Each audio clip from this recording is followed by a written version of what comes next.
Bueno, hasta ahora nosotros siempre estuvimos analizando partículas portadores de carga que se movían con una cierta velocidad, inmersas en un campo eléctrico y un campo magnético desde un sistema de referencia de laboratorio. Es decir, nosotros estábamos parados en el laboratorio y observábamos a una partícula moverse con una cierta velocidad.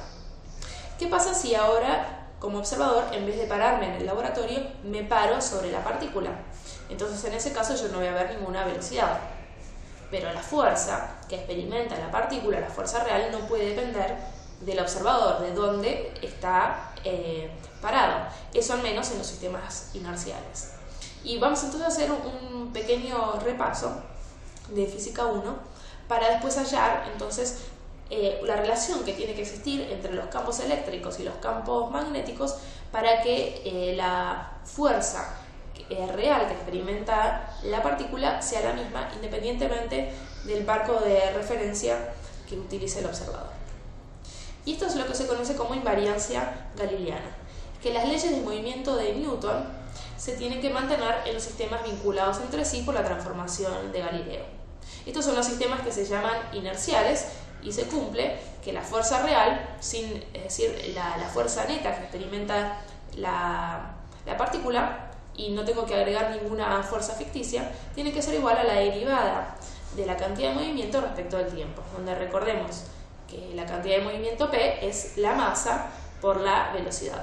Esta es la forma más general de expresar la segunda ley de Newton, que comúnmente la describimos como fuerza es igual a masa por aceleración.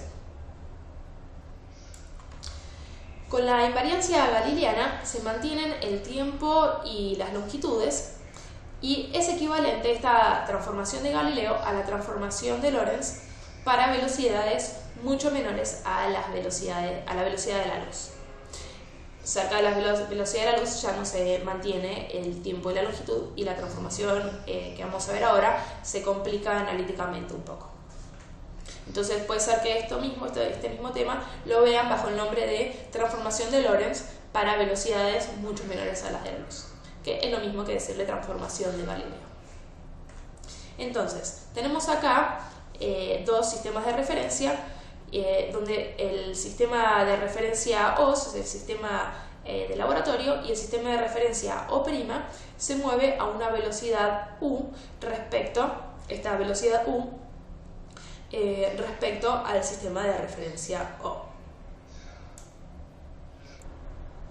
Entonces, por la transformación de Galileo o la transformación de Lorentz para bajas velocidades, tenemos que ambas fuerzas, F y F', tienen que ser iguales. Y la fuerza de Lorentz es Q por E más B vectorial B, y la otra es igual con todo primado, no solamente la velocidad, sino también los campos.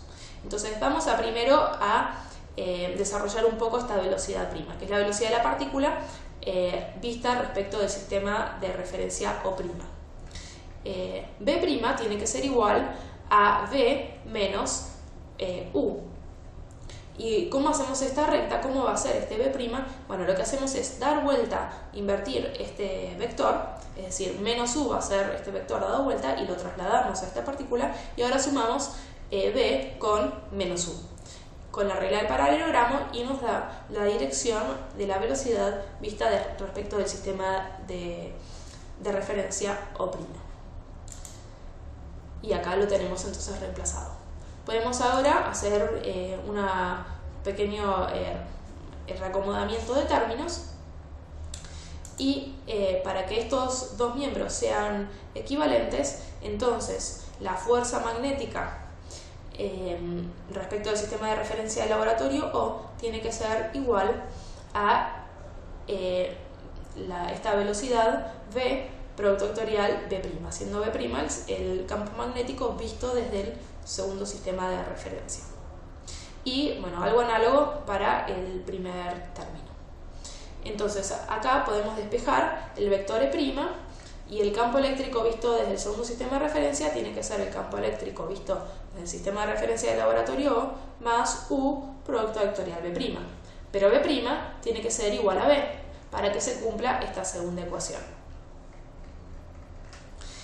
Y entonces lo que observamos es que los campos vistos por un observador en un sistema de referencia de laboratorio son distintos que los campos vistos por un observador moviéndose a una cierta velocidad, mucho menor a la de la luz.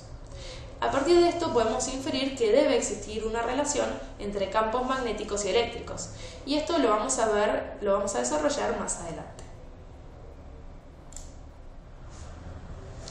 Vamos a terminar la clase de hoy entonces con este ejemplo en el que vamos a describir las fuerzas que aparecen en una barra conductora en movimiento respecto de un sistema de referencia fijo en el laboratorio y después respecto de un sistema de referencia fijo en la barra.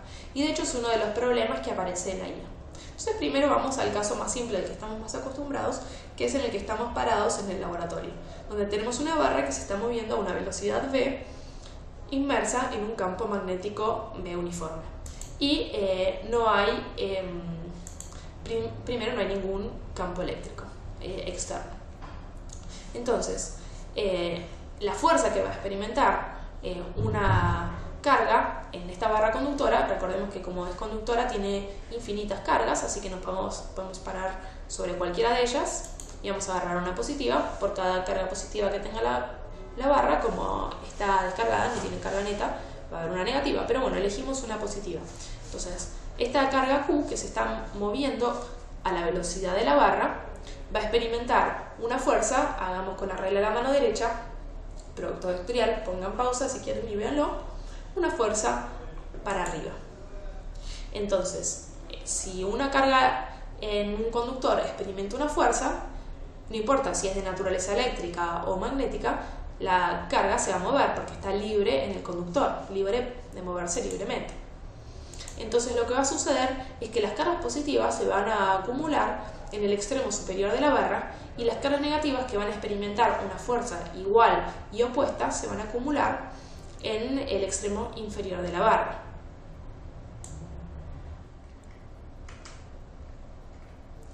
Ahora, esta acumulación de cargas positivas arriba y cargas negativas abajo, vemos lo que tenemos es un dipolo que nos va a generar un campo electrostático superpuesto al campo uniforme externo que teníamos de antes. Ahora, este campo electrostático lo que va a hacer es generar fuerzas eléctricas sobre las cargas. Las cargas positivas van a experimentar una fuerza eléctrica en el mismo sentido del campo, mientras que las cargas negativas van a experimentar una fuerza en sentido contrario al campo, porque recordemos que la fuerza eléctrica es igual a la carga por el campo eléctrico. Entonces lo que va a suceder es que las cargas no se van a acumular infinitas cargas positivas arriba e infinitas cargas negativas abajo, porque va a llegar un momento en el que se van a compensar las fuerzas magnéticas que van a experimentar las cargas con las fuerzas eléctricas debido a esta configuración electrostática que apareció. Cuando esta fuerza magnética y esta fuerza eléctrica sean iguales en módulo, como son de signo opuesto, la barra va a llegar al equilibrio y ya no se van a acumular más cargas en los extremos. Vamos ahora a mirar este mismo problema, pero desde un sistema de referencia fijo en la barra. Vamos a tener que llegar a la misma interpretación física. A las cargas les tiene que pasar lo mismo, de hecho las cargas se van a tener que mover de igual manera, pero ahora describiendo las fuerzas de una manera distinta, porque van a depender de campos que no son lo mismo, porque estamos parados en un sistema de referencia diferente. Entonces la velocidad de la barra es cero, entonces la velocidad de todas las cargas que contiene esta barra tienen que ser nulas. Vamos a analizar entonces qué pasa en términos de la fuerza de Lorentz, donde tenemos la misma expresión que antes, pero ahora todo primado, no solamente la velocidad, sino también los campos. Entonces primero desarrollemos un poco qué pasa con este vector v, que es la velocidad de las cargas respecto del sistema de referencia primado en movimiento. Habíamos dicho en la diapositiva anterior que v' tiene que ser igual a v, siendo v la velocidad de las cargas respecto del sistema de referencia de laboratorio, menos la velocidad del sistema de referencia de movimiento.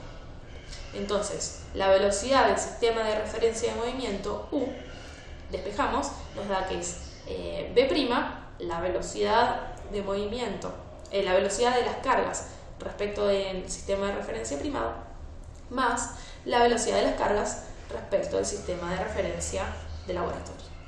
Como B' es 0, U es igual a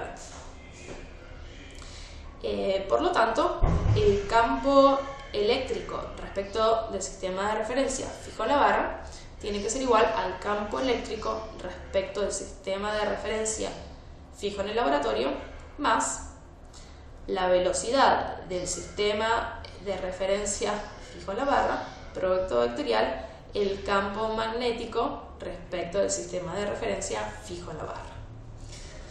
Pero el campo magnético es el mismo en los dos sistemas. También lo demostramos en la diapositiva anterior. Así que tiene la misma dirección que antes. Y la misma intensidad, todo igual. Entonces, el campo, si yo estoy parada sobre la barra, ahora antes en el estado inicial no veía ningún campo eléctrico. Ahora sí veo un campo eléctrico y va a ser igual a U producto vectorial el campo magnético. Es decir, para arriba, porque si tenemos U, hagan regla la mano derecha, U para allá, campo magnético entrante a la pantalla y nos da la dirección del campo eléctrico que observamos, que percibimos si estamos parados en la barra en movimiento. Entonces, ¿qué va a pasar? Las cargas positivas se van a percibir una fuerza eléctrica en el sentido del campo eléctrico que perciben, es decir, para arriba, y se van a acumular arriba, mientras que las cargas negativas van a sentir una fuerza Q por E en sentido contrario al campo eléctrico que perciben, es decir, para abajo, y se van a acumular las cargas positivas arriba y las cargas negativas abajo. Pero ahora, entonces, va a haber un campo eléctrico, como vimos acá. Antes no teníamos campo eléctrico, ahora sí hay campo eléctrico en el estado final, y entonces el campo eléctrico que siento en la barra va a ser nulo, porque va a ser la suma del que tenía antes más el campo eléctrico visto desde el sistema de referencia de laboratorio, que son iguales y en intensidad y opuestos en sentido, y es nulo. Entonces, cuando se llega a este estado es que ya se dejan de acumular cargas negativas acá y positivas allá. No se mueven más las cargas dentro del conductor. Y terminamos entonces la clase de hoy de la introducción al magnetismo y de fuerza de Lorentz.